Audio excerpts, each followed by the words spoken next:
I love rom-coms, and maybe it's because I never had love in my life, but Shinigami to Kuro Maid is a really good rom-com.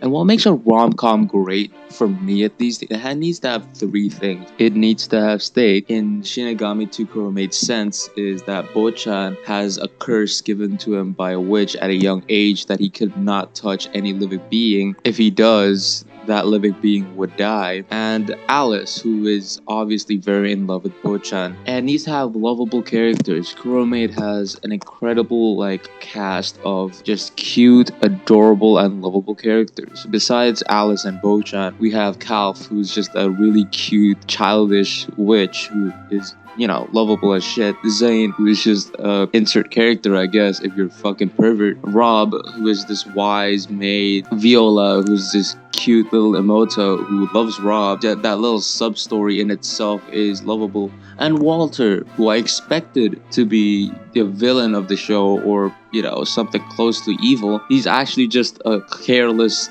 loser and, sort of lovable in a sense. Every character in this show is actually lovable. Maybe not the mom per se, because we haven't seen enough of her, but every character in here is lovable. It has to be funny. The second part of romantic is comedy, and comedy is very, very objective, but Kuro Maid is hilarious. I find sometimes I would just be laughing my ass off, or just have the biggest grin in my face just from sheer cuteness, or just sheer Bocchan's having a hard on type of deal. The main complaint that people might give this show is the CGI, and CGI is a bit bad when it comes to rom-com, because when you do CGI, it's usually in a action-packed show where there's gonna be a lot of movement, or when it's a show like Land of the Lustrous where they're literally rocks, and you sort of want to try to give that information to the audience visually that they are rocks. But in Kuro Maid's sense, they really don't need to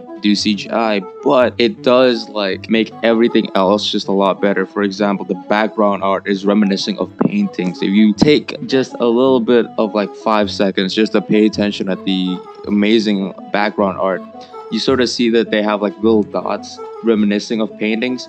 It's sort of genius in a sense that it gives you that sort of medieval times look of the Renaissance, and the incredible soundtrack. I mean, oh my god, the thing that makes this show so lovable for me is just how the soundtrack is literally every single song in that album is a banger. I would definitely download it somehow, some way, and implement it to my YouTube videos. The voice acting is good as well. Alice does a great job just trying to be the big dick Onishan type of deal. Ayumi actually plays Garo in One Punch Man Season 2 somehow. That's interesting. Obviously, Garo is very, very different than Alice, but that's an interesting fact. Overall, the show is just very, very warm. It's the same type of feeling that you get while watching Eurocamp. Although Eurocamp is about camping, but watching it with just Coco and maybe in wintertime, it's just an absolute vibe. Although you might not be able to relate to it because you are a heartless bastard who nobody loves, but it's definitely worth a watch because of sheer cuteness and warmness.